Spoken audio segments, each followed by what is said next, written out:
Good evening, ladies and gentlemen, friends, colleagues, associates, just everybody who just loves history. Welcome to the Erudition Network, and this is the Erudition Network's interactive Black History and Knowledge session, and I am your host, Eddie Phillips. I'm sorry I was a little tardy today.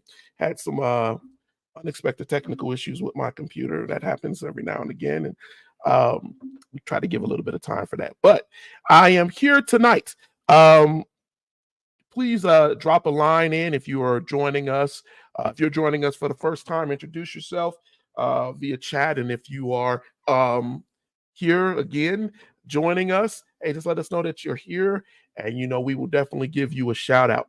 I am excited about tonight's episode or session, as I like to call them, because we're going to talk about some history as always, but we're also going to hopefully I will get some kind of feedback from some of you all who have gone out. There have been a couple of people who have gone out and purchased the new ebook, and I am so excited for this new book. It has been an accomplishment for me because I will tell you all, about a month ago, I was sitting here coding that book, and I was saying to myself, "Oh my God, Eddie, what have you decided to do?"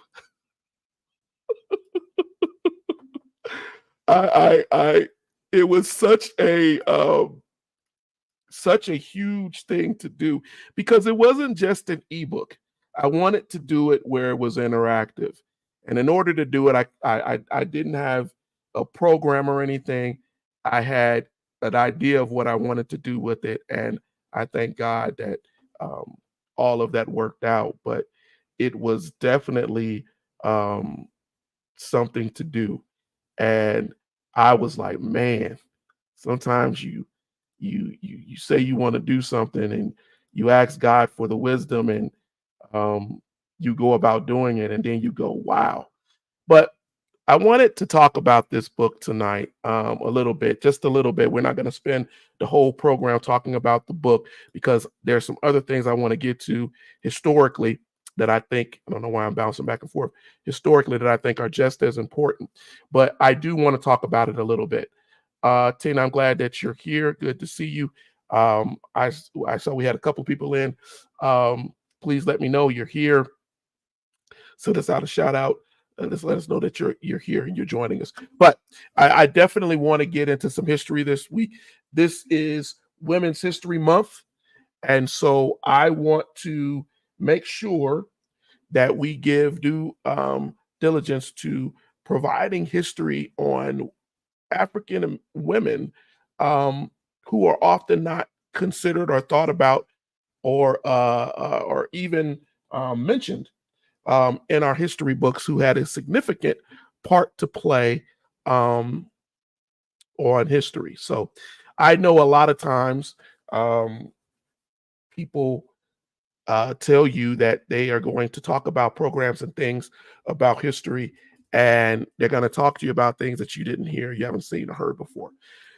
I would tell you here, with Erudition, every Thursday, I try to share as much history with you as I can. Good to see you, Eric. Thank you for joining us. That is not necessarily covered, and I'm starting to realize that um, there's so much of it that is just blown off. Um, but what I tried to do in this particular book, I'm going to talk about this book just for a little bit, is I tried to do something here that I didn't see a lot of historians doing, and I wanted people here tonight um, so that we could get some feedback from you um, on how what the book, and I don't want you to be biased. I really want honest feedback because this is the first book in three sessions and three different books that I will have coming out. And it's so hard sometimes um, to stay encouraged doing this. I'm just going to be really honest with you all, because a lot of times, I one of my themes that I tell people is prioritize your history, and a lot of times, history is just not prioritized. There are a lot of us who, despite what we see in the media, despite what we see in the news, despite what we're seeing everywhere, who still believe that um, our history is not something we should prioritize. And because we don't think that it should be prioritized, I'm not saying to you, I'm saying it's in the general, um, they take it away from us. They revision it. They lie about it. And we're starting to see that across the board. And every night that I get on Thursdays, I'm stressing to you all the importance of your history. I'm stressing it because I need you to understand that they're taking it from you. We wrote this book for the Erudition Network. Hey, Daddy, good to see you. Good to see you. We wrote this book with the hope that people would start to realize that they have a place in history. If you were to go through certain sections of this book, and I'm not going to open all of the book, but if you were to go through this book, you will notice that I made it an ebook. That's the first thing. Most importantly, with this ebook, what I wanted to do was I wanted to give you something where you could ask questions in real time. And you may have seen this over the last 2 or 3 weeks. I was on Mike and Phil's show a couple of weeks ago. And I talked about this book last week. But one of the things that I really wanted was that you can learn by success and by failure. If you were to get a question in this book and you didn't answer it correctly, fine. It's going to tell you didn't answer it correctly. And then it's going to give you a hint, or you can click to get a hint. And then you can answer it again. And then it's going to give you knowledge, information to grow your knowledge. This is not just a regular book where you pick up a book and you read it straight through. And I wanted people on here tonight because I wanted to know, how is it working for you? Did you enjoy that? Is that something that I need to do? Because I want to do it with 2 other books.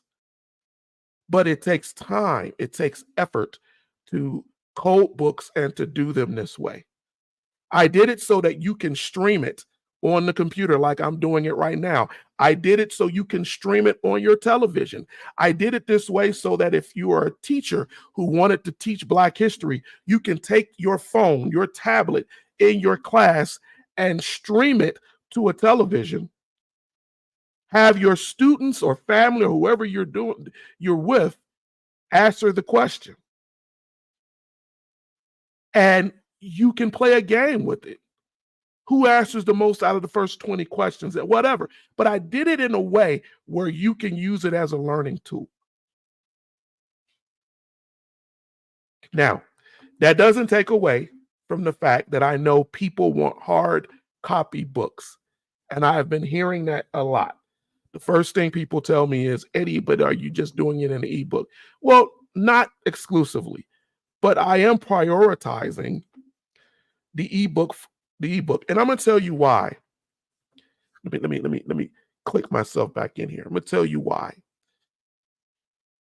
We use ebooks in our phones. They're everywhere. They're with us all the time. All the time. And because with iPhone, you have a books application. On Android, you have a Google application. One of the things that you learn is that we all use different tools on our phones. You're going on Wikipedia to go look up information on your phone. But you think that getting an ebook, not saying any of you, but people act like getting an ebook, I'm asking you to change the world. No, what I'm asking you to do is to prioritize your history and to have something that you can keep. That file is yours once you buy it. You load it on any device. You can save it on your hard drive. You can send it, you do whatever you want to do, but you're going to have that book. It's not an application that is perishable. You will have that book. I priced it under $20.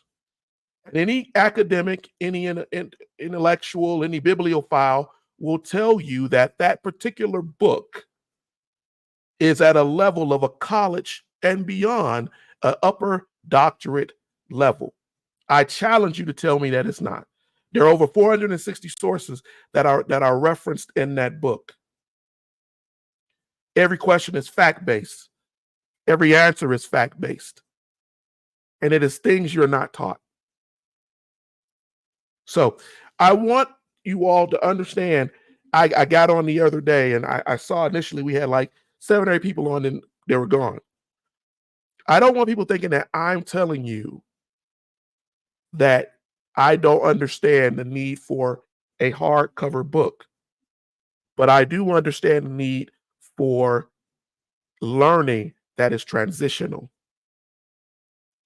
Learning that is transitional, that is not orthodox, that can be used anywhere, that can be shared anywhere at any time because it's portable and transportable with you.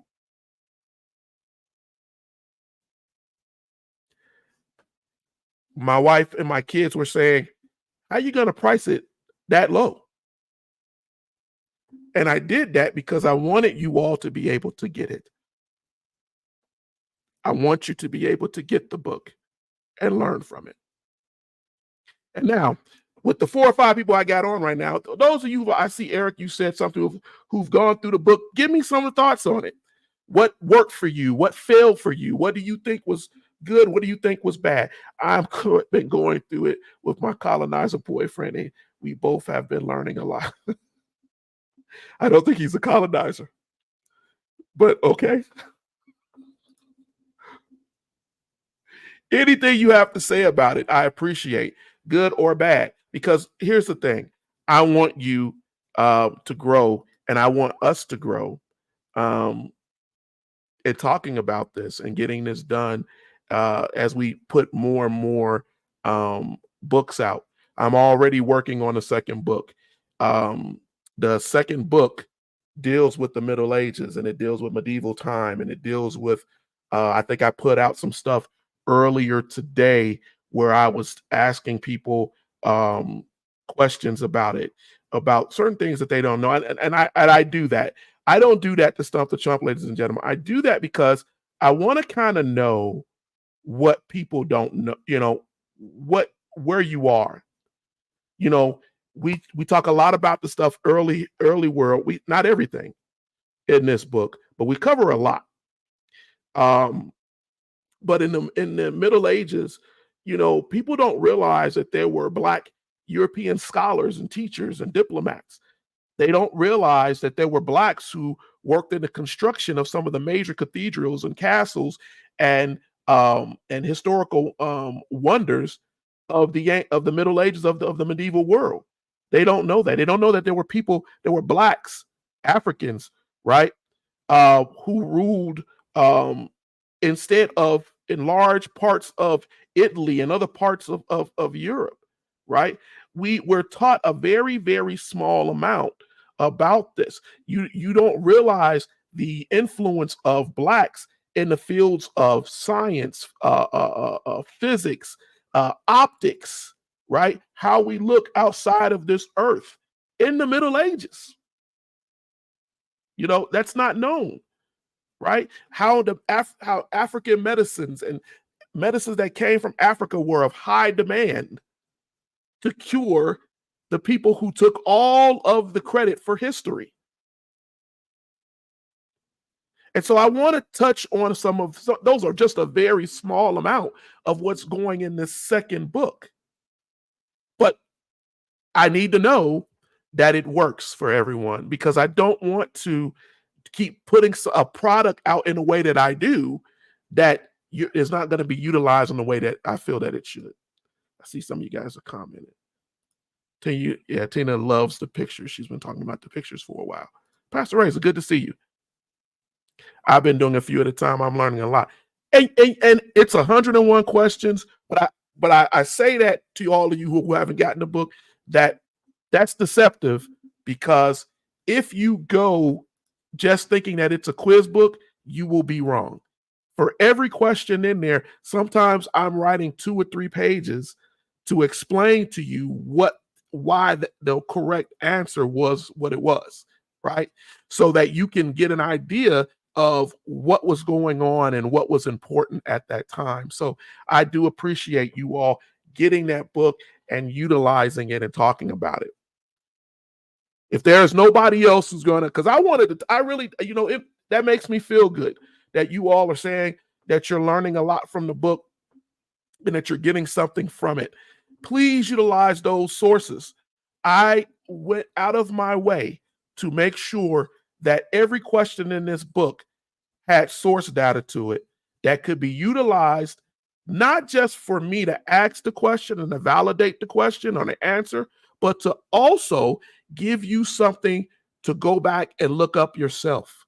Some of the sources are from online. Some of them are directly from my library. Some of them are academic articles that I've read, but definitely they're going to give you something that you need. I will say this, and then I'm going to get on to our history lessons for the night. You will notice one thing in this book.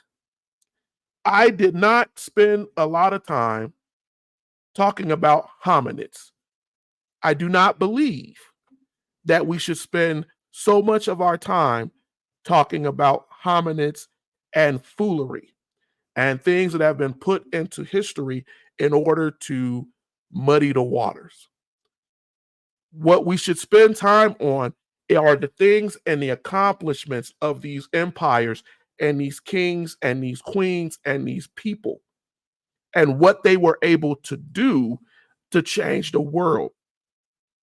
They call Africa the dark continent.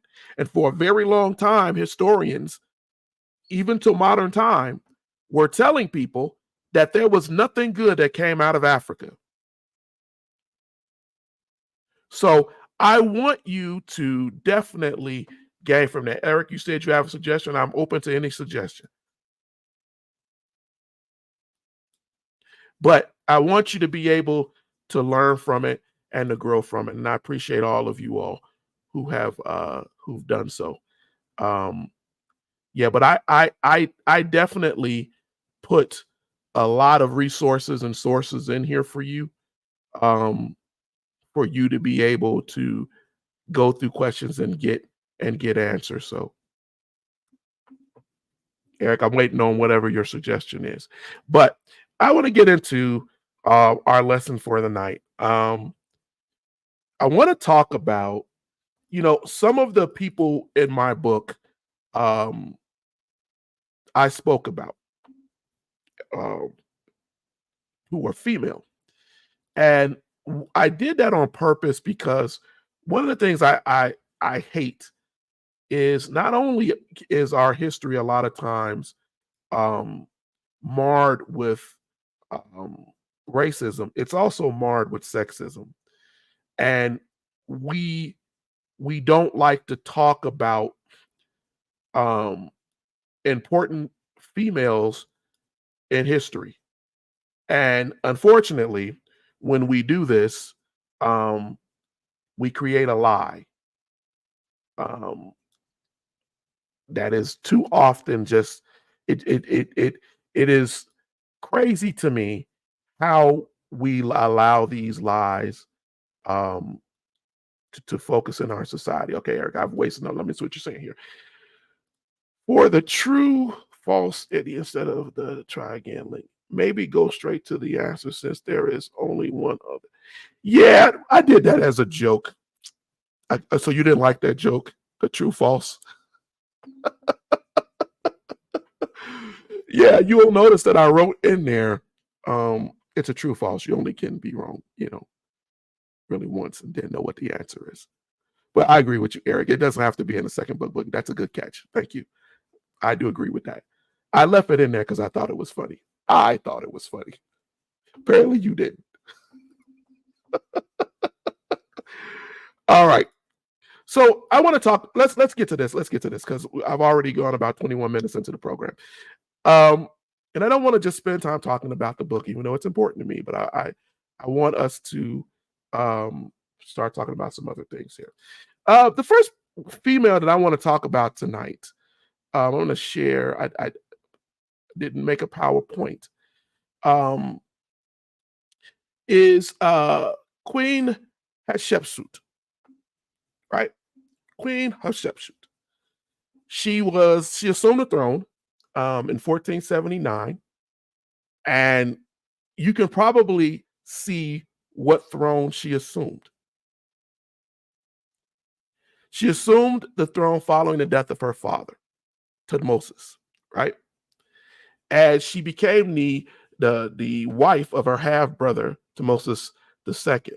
But after his death, she took the step that is most of us don't know of becoming the first female pharaoh.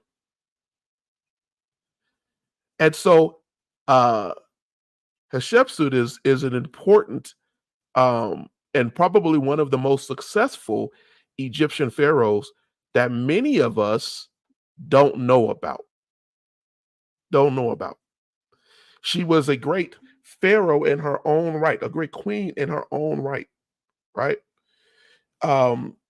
And a lot of there are things that I've put in my book that you can go in and you can look, and I'm sure she will come up in that book. She was exceptional. She understood the need for trade. She traded all over the known world at the time, into Mesopotamia, into Southern Africa. She had expeditions, and she would do queen's expeditions where she would go out to find wealth and things to sustain Egypt. And it only expanded Egypt's influence and allowed Egypt to flourish. She was one of the things she's known for is sending people down into modern day Somalia and bringing back resources that were only available down in Somalia, such as incense and spices and woods. And that was used for building projects and things within Egypt. We don't know much about Hatshepsut because there are a lot of people, historians and white historians and just historians in general, right, who have erased a lot of who she was and what she did because they gave the accomplishments or the things that were done to her successors, to the other men. But we have artifacts and writing, Mesopotamian cuneiform writing. We have sites that were built, There's a site for her in Deir el-Bahari that gives credit to who she was and what she did. That's in the Valley of the Kings, a very, very reverenced place in ancient times. And it is something that we should understand, because without people like Hatshepsut, Egypt would not have prospered in the way that it did. She was huge in promoting Egyptian writing, poetry, music, things that have been passed down to this day. But I spoke with someone a couple of years ago about Hatshepsut, and they didn't know that there was a female pharaoh. They didn't understand. They didn't know it. They just assumed that the Egyptians were all sexist, because that is what modern history has told us, and that there was no accomplishments made by females. So as we celebrate Women's History Month, I think it's important that we cover someone like Hatshepsut and we talk about this. Has anybody before tonight, be honest, ever heard of Queen Hatshepsut? I'm asking this because I was talking to my friend of mine online, a Navy guy, and he was saying, you constantly bring up things that nobody seems to talk about. And I don't dwell on that, but I think we need to start pointing that out, because I do believe that a lot of the history that we cover here on Erudition is not often covered. And I want people to understand that that is because of research, that is because of faith, God giving us the understanding and the knowledge. And I really want us to grow from that. So I see Tina said, nope, you wouldn't be the only one, sweetie. Eric, you don't have to qualify your question. Just put it out there. But I talk about Hatshepsut in my book. Get the book. You're going to find out further about her. You'll learn some things that happen. I'm not going to go too much in depth tonight, but I'm definitely going to tell you that she is one of the most important pharaohs of Egypt, not just in the 15th century, but just period. And it is important that we look at her accomplishments and what she was able to do, and furthering diplomatic negotiations and treaties with other countries, south and east of her, that only made Egypt stronger. So if you haven't heard about her, go do some reading tonight. Go get my book if you haven't gotten it, but go do some reading tonight. I will put her name in here and its correct spelling, so that you have something to go research. She'll be one of the first of the few that we'll talk about tonight. But I think that we need to start to recognize some of these amazing women in our history who are often ignored. And it's so bad that sometimes, even when you go and pull up pictures of them, they flop the pictures in and out, right? They flop the pictures in and out of these women because they don't want you to kind of know who they are, right? So they confuse the pictures, they throw things in, they put things in there that are wrong on purpose. I'm trying to bring up this other picture because we're going to go into another one that is often verily ignored, and who she is and what she represents. But we're going to do that. And let me caveat this. I am going to show the mummified And I only say this because I don't want anyone sensitive, but it's not something that you haven't seen before. If you've seen King Tut, you've seen these pictures before. But I am going to share with you um, also the mummified picture of this next queen. But Eric, what did you ask here? For some of the answers that are given, are some of the options that are incorrect made up, or is it their historical background? So I was asked this on Mike and Phil's show. Um, Eric, you know me. I am very good at proctoring any test. So some of those things that I put in there have historical value, but they may not be of historical value to that question. They are distractors, right? And they're distractors on purpose because there are things that people will say they throw out here that are wrong when they try to explain it. And for the purposes of size and part of the book, I didn't go into the answer for each one of them, each of the distractors. But it is something that you can definitely go look up. And if you went to the source material, you will start to see some of those things are actual valid places. The price might throw people off, but it's high value quality stuff. And the pictures here are exactly the same kind of quality you see in the book. Oh, and the information is easy to read. Okay. Glad that you said that, Tina. I do agree. The information I wanted to make it space it so that it was easy to read. Let's get to this next one. I feel like I'm running a little behind, so I want to make sure I get through at least 5 of these. Right. The next woman, queen, I want to talk about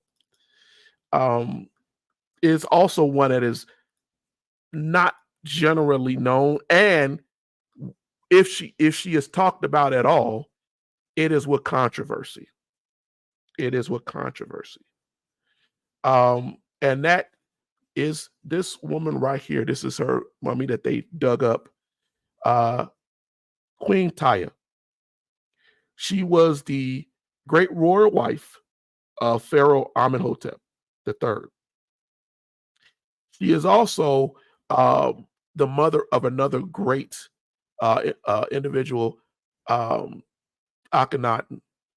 She had significant influence during her son's reign and helped in the reign.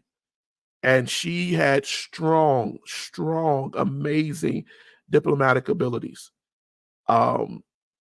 She again was buried in the Valley of Kings, which is where they dug her up from. But I want to stress something here. You will notice the coarse hair and the again, we have to talk about the elephant in the room and the idea of how the Egyptians tried to stop anyone from saying that any of their people any of our people were black, right? And how they go out of their way to do that. But many people, historians, have looked at it, and we know that she was black. We know that she was black. I like the reconstruction that was made of her face because people, it's so controversial without needing to be controversial. It is so controversial without needing to be controversial. It is foolery. There are statues and things that that were made to represent her. But I'm going to share this one picture that I like because I think that they based it off of some art, and I think they did a good job.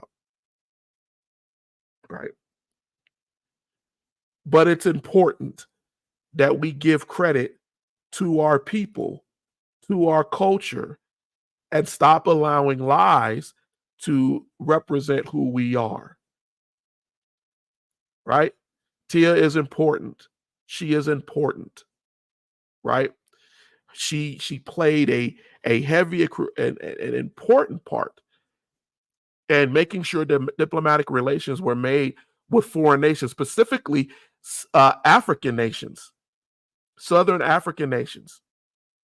We have artifacts and and letters and cuneiform showing that she corresponded with rulers of of her era, and that she was highly revered, revered. She was one of the top advisors for her son. He constantly wrote about her being a trusted advisor and how she could provide knowledge on state and politics and war and all of that. We do not know these people, and a lot of times they are left out of our history books on purpose because they don't want us to understand the power of Black women, African women, and their influence on state, political, and life of people under their rule. We only know some of the things that were left because of the fact of what they did, what they left behind. Because just like when we spoke a moment ago about Hatshepsut, right? We know that Tia put a lot of time and effort into making sure art and and buildings and things were left to at least mark not only her son but her presence on this earth. She negotiated marriages. Her daughters married Hittite princes. They married into other cultures. She is significant. Marrying, we look at the queens and kings of England and we think that they created the idea of a diplomatic marriage. Well, that's a lie. In order to keep the peace between the Hittites and the Egyptians, she had her daughter to marry. This is factual. I'm giving you the factual history, not me supposition, nothing with me making it up. I want you to go out and look for it yourself. Go look up these people. All right. I see you guys are putting stuff in the chat. I'm going to get to it.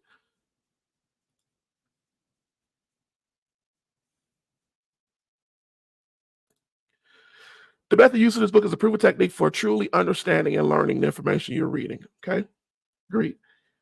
Will the new book tell us about all these women in more detail? Some of these women are in this very book.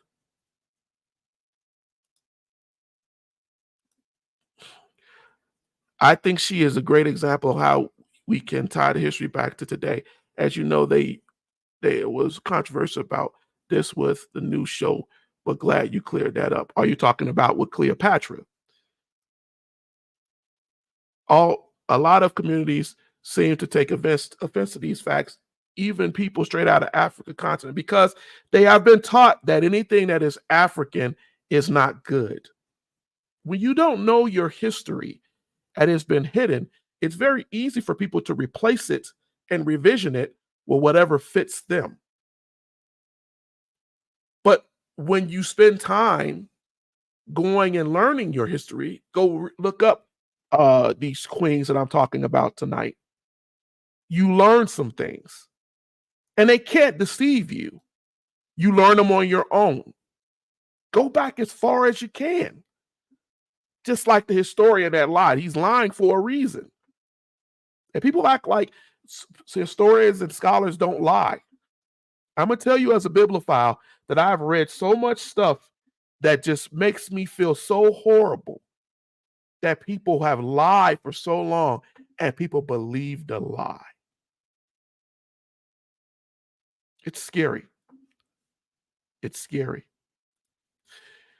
The next one I want to bring up, I don't even think I need to show a picture of her, is Queen Nefertiti. Now, here's the thing about Nefertiti. You all may remember a couple of years ago, I don't know, it's been about 3 or 4 years ago, that somebody came up with a rendition of Nefertiti. Guy got on television and pulled out this white woman. And everybody was like, what? What is this? Right? Queen Nefertiti is seen, it's probably, other than Cleopatra, is the most usurped image of a African queen that you've ever seen. Right? Um, yeah. Yeah, let's look at that picture, right? Um, this was huge, right? When it first happened. They put Nefertiti out here and they based it, they said, off of the ancient statue of Nefertiti.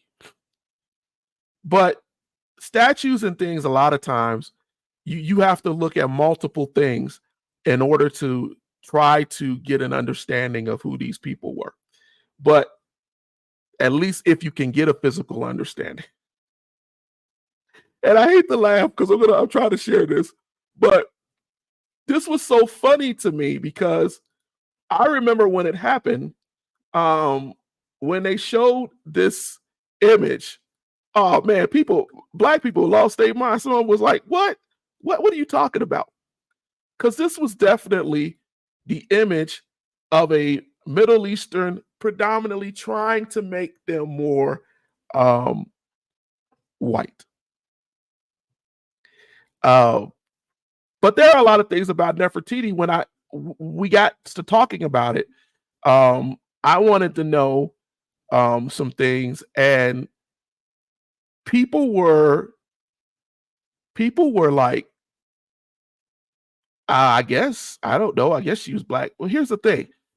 The reason why how Nefertiti ties into Tia, we just spoke about, who obviously was black, is that she married Tia's son, Akhenaten. And she also played a significant role in helping to structure his kingdom. The bust of Nefertiti that they based this off of, that I know many of you have seen, was found in the early 1900s. And it's something that they try to use to try to make, to show this, I guess, I'm trying to find the best word to say it, white, or multiracial identity of Egypt. But a lot of it doesn't make any sense because there are other artifacts that showcase her as a darker skinned woman, and different ways. But they went off of one statue because it played into the narrative. What is important about Nefertiti? Does anybody know? You've heard her name throughout your entire life. What is important about the influence of Nefertiti? Anybody? Somebody give it to me real quick. What's important about Nefertiti?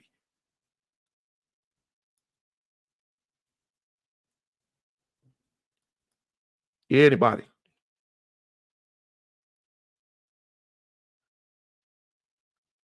What was she known for? She just a queen? What was she known for?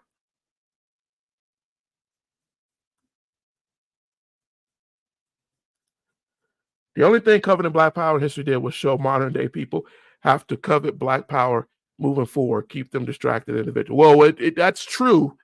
And I will add in there, will you tell people that everybody, the Africans were nothing, and then you have to go, correct. She did have something to do with religious policies.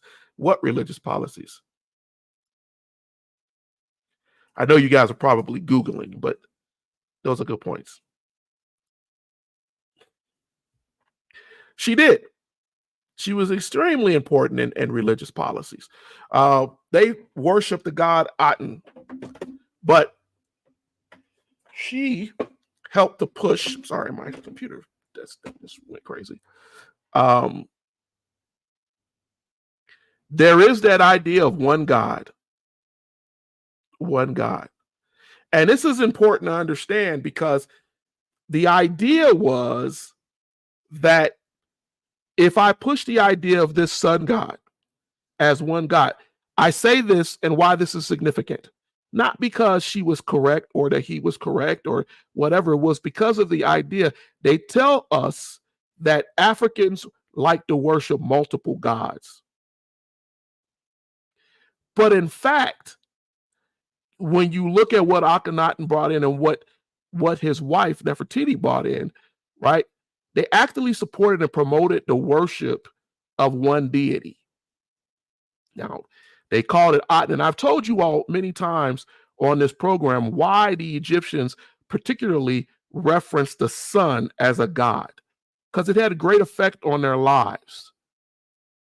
But the thing to take away from it was the emphasis on monotheism, that we're told Africans didn't do that. And it was she was very important at helping to push that idea with her husband. She had a co-regency with her husband because of the influence that Tia had on her son. He had no problem in having a woman to sit with him in co-regency power.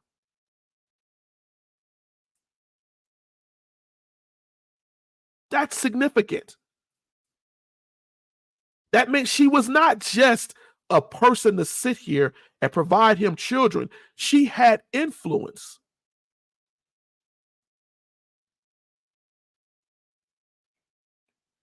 She had influence on the religious belief that he had and his changes to Egypt. She had influence on the political, on the cultural. It is the reason they want to usurp the idea of this woman.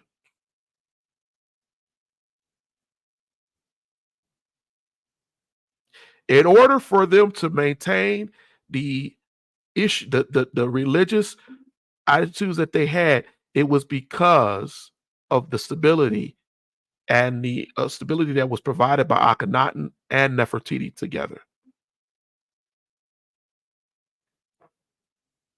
I'm giving you all the factual brush part of history because I only have an hour. But I want you to understand how important these women are, other than some artistic representation designed to ignore her African or black culture. What time is it? What we got here? Yeah, we got about 10 minutes. We can do one more. The next person, the last person I want to talk about tonight, is the Queen of Sheba. I mentioned the Queen of Sheba. Pastor Razor writes about it in his book. I don't have it out here with me right now. In his book, I wrote about it in this current past book, Makeda, the Queen of Sheba. The Sheba Kingdom is so important in history. They like you to believe that it is legend, but we know that it's a legend, that this is in fact a fact. There's evidence to suggest and to show that she was a real being, and not just something made up in some tale that is in the Bible. The Ptolemaic Empire that was in Ethiopia comes from the relationship between King Solomon and Queen Makeda of Sheba and the birth of Menelik I. And I speak about this a little bit. But here's the thing. This is another great woman. Great woman. Great before she ever went to see King Solomon. Great and respected by the size of her kingdom, which I will tell you was extensive. Read the book and you will know how extensive.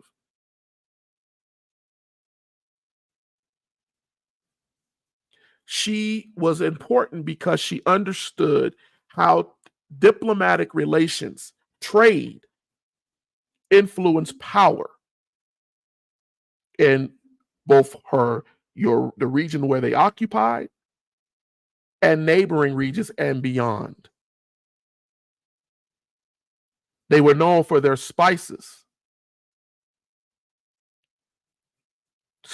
that were essential to other parts of the world that could not be found anywhere else. The Egyptians, the Sumerians, the Israelites, all of these people understood the value and the power of the kingdom of Sheba.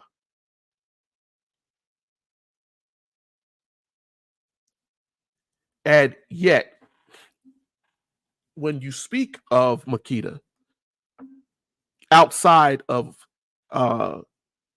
being, say, overseas or in Africa, they speak about her as if it was folklore, as if she didn't exist.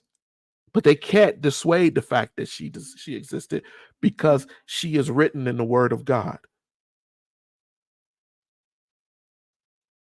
So they lie. They move things away.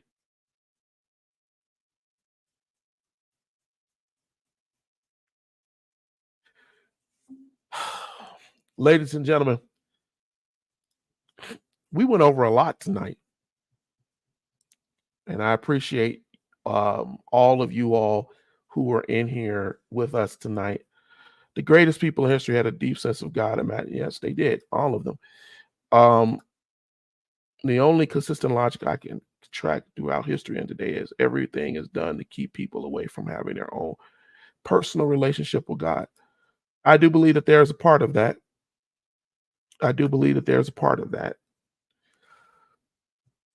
Hey, if you have not, and you've been on the fence, go out, get the book. Go get the book. I'm telling you this not only as the author of the book, but I'm telling you this because we're getting into a point right now where they're taking our history. And ladies and gentlemen, it's gotten so bad that it's part of the presidential debate. Oh, thank you, Tony. Man, I hope you feel better. I know how that migraine feels, man. I hope you do feel better. Sorry to hear that. Praying for you. Get the book. Go out. Open up your aperture. Gain some knowledge on some things that I'm sure you don't know about. There's very few people who can sit down to talk, and it's sad. We can talk about Napoleon and his conquests. We can talk about Hitler. We can talk about Magellan. We can talk about Columbus. But you can't tell me who Hannah the Phoenician was. You can't give me the achievements of the Elamites, of the Elam people. You don't know what is important about Numidia. And why is it that nations wanted to conquer, and how that played into Carthage? And why is Carthage important? And why were the Punic Wars important? You can't tell me about the Nubians, another kingdom of Cush, and its power and its influence that lasted a lot longer than you would believe. But what we can do is we can get pushed and pulled into this foolery that Black history, and I don't say that as a racial thing. It's not the term that Eddie created. They called it Black history. And then they pushed it off to the side. It's world history. The influence of the Queen of Sheba and the kingdom of Saba, the Exumites, what they were able to do, why was there marriages between these kingdoms? Their power to push out invaders. What we're told about Africans is that Africans provided nothing. And then to further demoralize us, they told us, well, Africans sold Africans into slavery. And though this is true, they completely leave out the European influence. They completely leave out why this happened, the manipulation of areas like Carthage, Numidia, Morocco, things on the western coast of Africa, where the Portuguese and other cultures influenced, married, and bought in to how they were going to manipulate what became the slave trade. They don't tell you about the knowledge that was taken, stolen,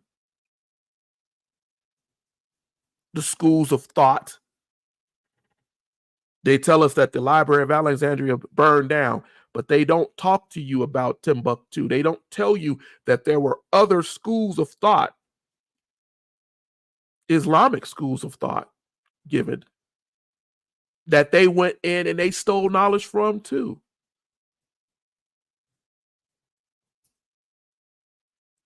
I was working on this second book and looking at the Medici family, which, if you know anything of history, is an important family because of what they did for the Renaissance.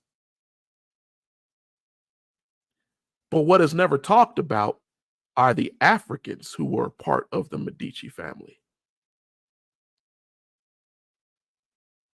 We're only told about the Italians, and we forget that the Moors had influence in Italy for hundreds of years. So there is so much more of our history that we need to know.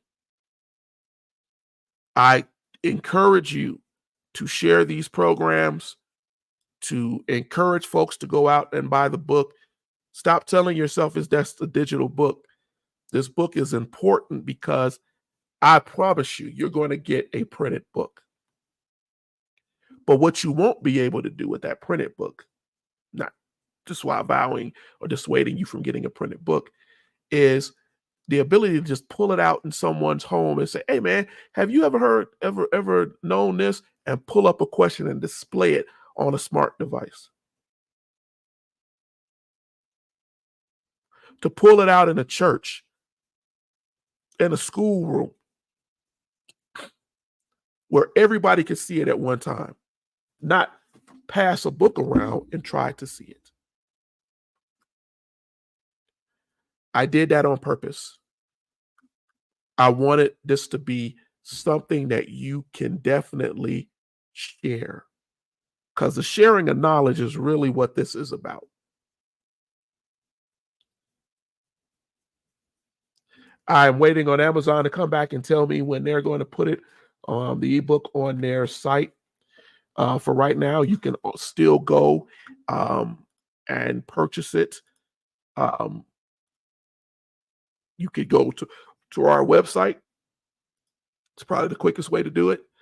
Go to Erudition Network.com, books, click the link, and it will take you directly to where you can go purchase the book immediately. There are things on our Facebook page. There will be a video that will be coming out by the end of the week on YouTube. We'll try to do some things on TikTok that will start to get people more and more aware of where to go get it. I want you to get it as quickly as you can. The EPUB can be put into Amazon even now, even if you buy it through Lulu. You do not have to wait on buying this book if you want to view it in your Kindle, on your Android, on your tablets, or whatever. You can get it today. And if you don't know how to convert it, reach out to me, and I guarantee you I will get that on there for you, and you will be able to gain from this. 101 questions, over 460 sources, hitting multiple eras of early world Africa. This is the first of 3. I'm already working on the second one, which will deal with the Middle Ages, the medieval ages during the Crusades and things like that. So you will see that coming in a little bit, a month or so. But I want you to get this book now. Get it now while you can. It is the knowledge in it is worth the $18 and more. If you were to go out and get one of these school books, you'd be paying $40 to $50, if not more. This book will provide you knowledge, more knowledge than I guarantee you can sit down and read in one night. And then you can go back and read it and pick it out and be confident, like my wife just said, in what it is that you know. And then come here to the Erudition Network on our interactive sessions and ask questions. Gain further knowledge. Say, hey, I picked up the source book that you suggested. I read this, but I didn't agree with that. It allows you to ask questions. Intelligent questions, and grow your knowledge and factual. I'm going to stress that. Factual Black history. Factual world history. Not pseudo, not made up. Fact-based and sourced. So that you know what you're saying is not like somebody you saw on TikTok or social media who heard a little bit and said more than what it really was, that conflated or even lied. And you can challenge that and tell somebody, hey, you know what? I got a source and a book or a place where you can go and learn that what you said wasn't correct. But you can still learn and tell us, because obviously there is a desire to want to know our history there. All right, ladies and gentlemen, I have gone over my hour by a few minutes, and I don't really want to do that. I wanted to get in here and talk to you all. Thank you for everyone who joined us tonight. Go out, get the book. I felt like I was doing an infomercial a little bit tonight, and I'm not always comfortable doing that. But I want you all to understand how important it is for us to get this history. Please feel free to continue to tell us how you're receiving the book, and if it's positive for you, drop that on our page, or on our Erudition Network page, or the Erudition Network group that we have. You can message me any of those ways. Just let us know how it's helping you and benefiting you, and get your family and friends to start to learn and prioritize their history. All right, I'm gonna get out of here. I've talked to you all enough, bothered you enough tonight. I hope you got something from a little bit of the history that we covered tonight.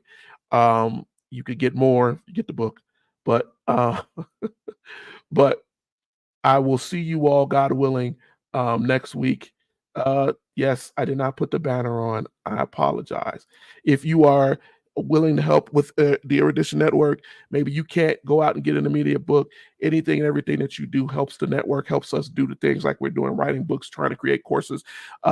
We have a Cash App at the Erudition Network, $ the Erudition Network. You will see the brand for the Erudition Network will appear at the top of it, and you will know that you are in the right place, because you will see our Erudition Network band. It looks like the one that I just put up here at the top right there, and you'll know you're in the right place.